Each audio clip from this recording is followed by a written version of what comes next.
Bonjour, je suis Alex Desmurs. Voici la partie 4 de ma fiction de l'été. J'espère qu'elle vous plaira autant que les 3 premiers épisodes. Merci beaucoup pour votre soutien. N'hésitez pas à me dire ce que vous en pensez. De plus, si l'épisode vous a plu, abonnez-vous, likez et retrouvez-moi sur Insta, lien dans la description, où je poste presque tous les jours. C'est moi, nous sommes revenus au hall immergé. Nous avons trouvé Jade, seule. En nous voyant, elle est directement venue nous faire un gros câlin. Maxence demanda où était Hector. Jade répondit qu'elle l'ignorait. Le duo était arrivé dans une jungle. Ils étaient restés groupés pour explorer ce lieu, et malheureusement, un serpent venimeux avait attaqué mon ami. Jade avait essayé de trouver le type de serpent qui avait blessé Hector. Quand elle l'eut trouvé, elle était partie chercher les ingrédients pour faire le remède. Elle avait réussi à trouver tout ce qu'il lui fallait dans la jungle, mais impossible de retrouver le blessé. Jade avait pris peur et était revenue ici pour nous attendre. Nous avons couru sur le chemin de la porte 1, espérant qu'il ne soit pas trop tard. Comme j'étais la plus lente, j'ai fini par perdre de vue mes amis. C'est alors que j'ai cru entendre une voix derrière moi. Je me suis retourné mais je n'ai vu personne. Il y avait juste un petit papier par terre. Je l'ai lu et j'ai reconnu l'écriture de ma mère. J'ai repris ma route pour aller prévenir Jade et Maxence. Lorsque j'ai enfin pu ouvrir la porte, mes amis étaient en train de fouiller la zone. Je leur ai alors révélé qu'Hector était à l'hôpital. Nous avons fait de notre mieux pour rejoindre notre musclore, mais lorsque nous étions enfin arrivés, l'hôtesse d'accueil nous informa qu'il était trop tard pour les visites. Nous avons été soulagés. Hector était bien ici et se faisait soigner. Lorsque la tension fut redescendue, j'ai expliqué à Jade notre découverte. La porte 4 était le lieu du trésor. Et pourquoi il y avait ces numéros avant? Jade voulut réfléchir à cette question, mais j'ai appris à mes amis que mes parents étaient au courant de tout. Je leur ai montré le papier que j'avais trouvé. Tous deux ont remarqué que l'écriture correspondait à celle de ma mère. Nous avons décidé de rentrer chez moi pour parler à mes parents. Tandis que mon père était en train de regarder la télé, ma mère faisait la cuisine. Je les ai remerciés pour avoir sauvé Hector. Ma mère était surprise. Elle ne semblait pas savoir de quoi nous parlions. Je leur ai montré le papier que j'avais trouvé. Mes parents se sont regardés et ont avoué ce que nous savions déjà. Ils nous surveillaient depuis le début. Maxence a montré la carte et Jade leur a demandé s'ils savaient à quoi correspondaient ces numéros.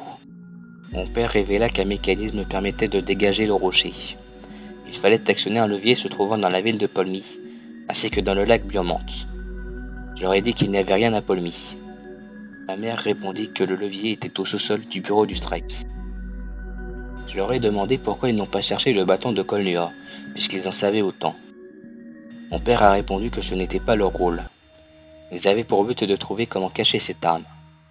Jade comprit alors que leur quête allait causer du tort à mes parents, car le bâton serait révélé au grand jour si nous réussissions.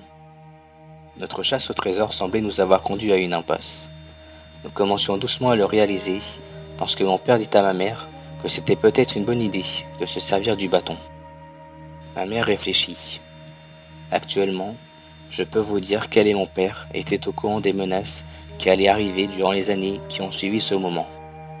Il essayait de peser le pour et le contre, et finit par nous donner son accord pour qu'on trouve cette arme. Mes amis ont passé la nuit chez moi. Le lendemain, Maxence, Jade et moi sommes allés à l'hôpital pour voir Hector.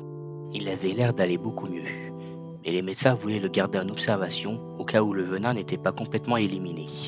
Nous avons révélé à Hector tout ce que nous avons appris depuis hier. Ce que contenait la porte 8, le rôle de mes parents. Jade finit par demander pardon à Hector pour l'avoir mis en danger. Ce dernier rassura Jade en lui disant que ce n'était pas sa faute. Maxence demanda si nous pouvions finir la quête tout de suite. Alors que j'allais me disputer avec lui, Hector accepta la proposition. Il ajouta que plus vite nous aurons trouvé le bâton, plus vite on pourra passer des vacances normales. Après avoir fait un câlin de groupe, nous sommes retournés chez moi, laissant Hector au bon soin des infirmiers. Mes parents avaient mis leur uniforme. Ils avaient des gilets tactiques noirs et une ceinture pouvant contenir tout un tas d'objets. Maman demanda si Hector était d'accord pour en finir. Mon père m'expliqua le plan. Pendant que nous irions à la porte 4 pour trouver le levier dans le lac, ils iraient à la porte 13 pour actionner le levier dans le sous-sol du Stripes. Ensuite, nous nous retrouvons tous ensemble à la porte 8 pour trouver le bâton. Mon père rama jusqu'au pilier. Bien qu'il pouvait utiliser les pouvoirs de maman pour se rendre directement au sous-sol, il voulait que nous soyons en forme pour nager. Nous nous sommes séparés devant les portes numérotées. Dans ce tunnel, nous ne passions dans l'eau qu'à la fin du chemin. De plus, c'était le trajet le plus court. Il y avait une échelle pour accéder à la porte. Les barreaux avaient l'air assez anciens, mais pouvaient supporter mon poids. Une fois dehors, nous avons compris pourquoi nous devions monter. Nous étions arrivés sur une île minuscule. C'était un tas de sable tout juste assez grand pour construire la porte. D'après les fichiers que j'ai pu avoir, l'eau pouvait monter assez haut pour que la porte soit totalement immergée. Nous nous sommes séparés en trois pour couvrir plus de terrain. Le temps était plutôt bon, pas un seul nuage en vue et il ne faisait pas trop chaud. Au bout d'un moment, j'ai pu voir de l'eau. Je me suis dirigé vers ma découverte. Il s'agissait d'une crevasse dans la mer, et cela avait l'air assez profond. J'ai vu un clignotement vert dans l'eau. J'ai plongé directement sans prévenir mes amis, car je ne savais pas si j'avais trouvé le levier. J'ai dû descendre jusqu'au fond, mais j'avais réussi.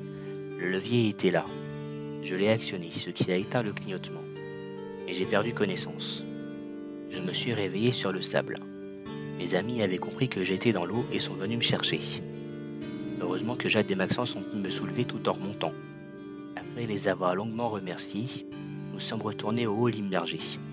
Mes parents étaient déjà là, visiblement depuis un moment car ils étaient en train de dormir. Une fois debout, nous avons tous fait le chemin jusqu'à la crique. Le rocher bloquant le chemin s'était enfoncé dans le sol, libérant l'accès à la caverne. Il faisait assez sombre mais nous l'avons trouvé. Le bâton magique légendaire de Kolnua. Tous ces efforts en valaient la peine. Mes parents ont pris le bâton puis nous sommes rentrés. De retour chez nous, mes parents ont prévenu le Stripes que le bâton a été découvert. Ma mère est partie avec l'arme légendaire dans le bureau du Stripes de Polmy. Alors que Jade, Maxence et moi étions à l'hôpital pour dire à Hector que nous avions réussi, ma mère fit éruption dans la chambre pour prévenir que le bâton serait exposé dans le musée à Lasbride. Aujourd'hui, je suis consciente que ce n'était qu'une réplique. Jamais le Stripes n'aurait pris le risque d'exposer une arme aussi dangereuse après avoir tout fait pour la cacher. Et à l'époque, nous étions tous émerveillés de cette nouvelle. Nous avions pris tous ces risques et enfin nous aurons droit à la reconnaissance que nous méritons. Ma mère annonça qu'une exposition serait organisée prochainement afin de montrer notre trouvaille, mais qu'il faudrait attendre encore un peu, le temps de s'occuper de la logistique. Notre histoire fut connue petit à petit. Quand Hector fut autorisé à quitter l'hôpital, nous nous faisions de plus en plus aborder dans les rues, chacun voulant avoir des anecdotes supplémentaires. À notre échelle, nous avions inspiré les gens à partir à l'aventure. Mais ma plus grande joie, ce fut quand on prit ma défense sur les réseaux face aux gens qui m'harcelaient à cause de mon surpoids. Là où certains pensaient que je n'avais jamais participé à cette aventure, d'autres demandaient pardon pour ce qu'ils m'ont fait et voulaient se racheter. J'avais enfin réussi à changer mon image, et je n'étais pas la seule dans ce cas. Jade, qui a toujours été traitée de Madame Je sais tout, fut considérée autrement.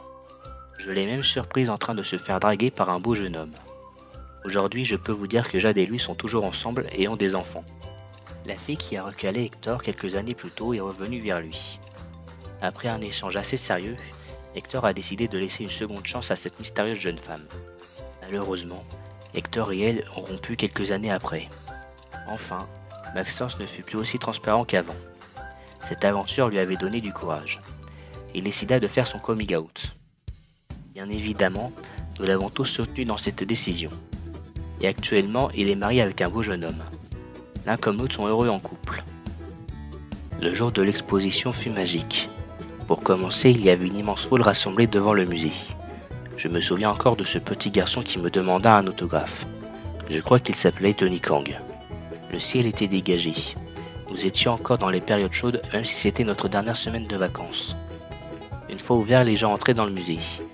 Et la seule chose qui les intéressait était l'arme légendaire qui constituait notre quête.